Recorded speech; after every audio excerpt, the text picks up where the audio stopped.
Rutro. The title of today's episode of the Healthy Church Staff Podcast is, I need to fire someone.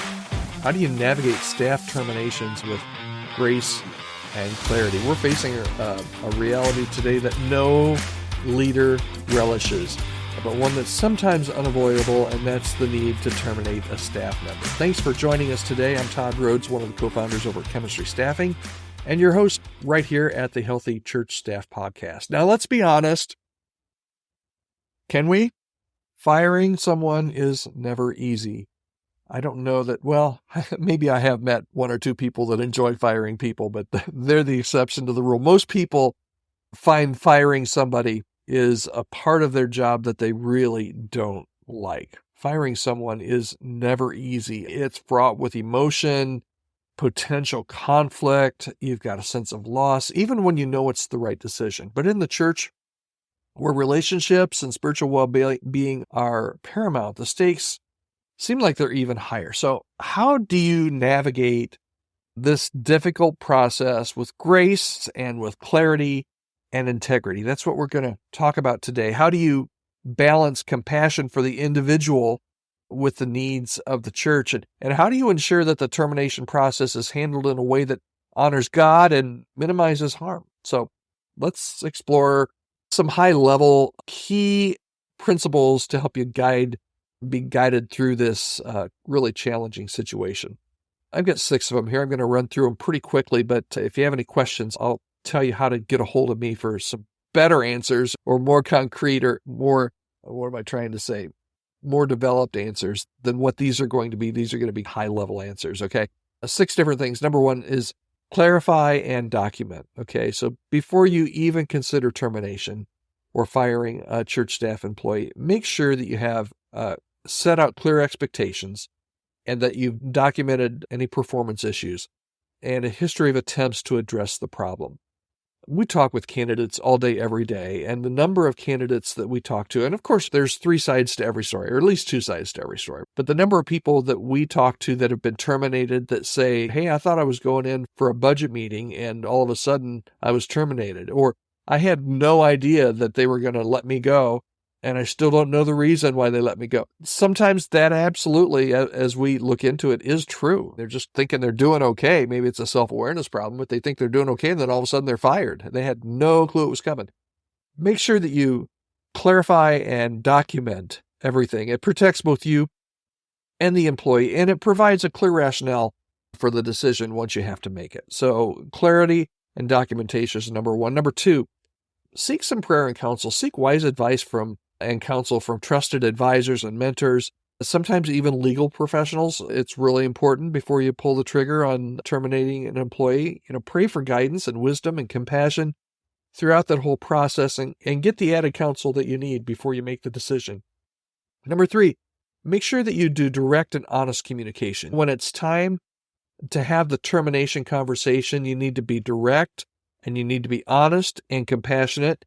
Avoid ambiguity. Man, it's so easy to give mixed signals when you're terminating an employee, but you need to be clear and concise.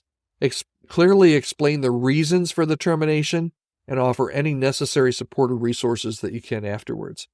Number 4, treat the person with dignity and respect. Sometimes you're firing somebody that you really wish you wouldn't have to. You love the person. Maybe it's a budget issue. Maybe they're just not the right person, but man, they're a friend and you love them and it's really difficult. Other times it's been tumultuous, right? It's been a difficult relationship. And while you don't enjoy firing somebody, it's the right thing and you feel justified in your actions. But you always need, regardless of how you feel, always show respect and dignity. Treat the individual with respect and dignity, even in the midst of a really difficult conversation. Avoid personal attacks. That should almost not have to be said, but avoid personal attacks, avoid accusations. Make sure you focus on the facts and the impact of their performance on the ministry. And then prepare for the aftermath. Termination can be emotionally charged for everyone involved. Be prepared for a huge range of reactions and emotions. It can be anywhere from anger to sadness. It can be relief. Offer care and support for both the terminated employee and remaining staff. It affects your remaining staff as well. And then learn and grow. Use this as an experience and as an opportunity for reflection and growth. Evaluate your hiring practices, onboard processes, leadership style. Seek feedback from your team. Bottom line, terminating staff members never easy. Sometimes it's necessary, but it's never easy. But it's necessary sometimes for the health and well-being of your church. And if you can handle this process with clarity and compassion and integrity, you can minimize harm and maintain trust and create a path for both the individual and the church to move forward. We deal with churches and candidates, churches that are needing to terminate staff members, candidates that have been terminated all day, every day in our work at Chemistry Staffing, because we talk to so many churches and so many candidates. If you're needing to make a decision on terminating an employee, we would love to be able to talk with you and walk you through that. Maybe you've got some questions. I would love to do a Zoom call with you and walk through that.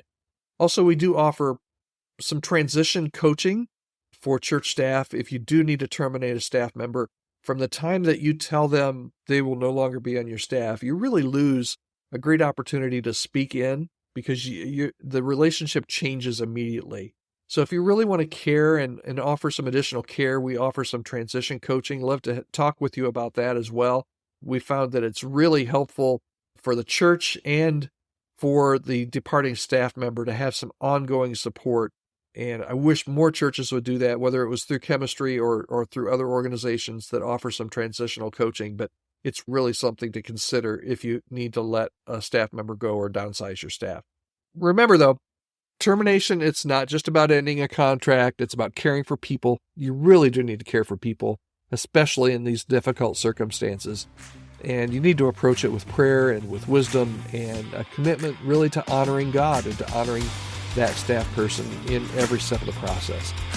If you're facing a challenge, maybe you've just been terminated, maybe you're on a church, maybe you're the leader of a church team and that you're going to have to terminate an employee and it's going to be really difficult, reach out to me. I'd love to talk with you at any point in time. If there's any way I can help you, I'd love to be able to do that. It's coaching or some transition coaching or however. You can reach out to me anytime, podcast@chemistrystaffing.com. I'm here to offer support and help however I can.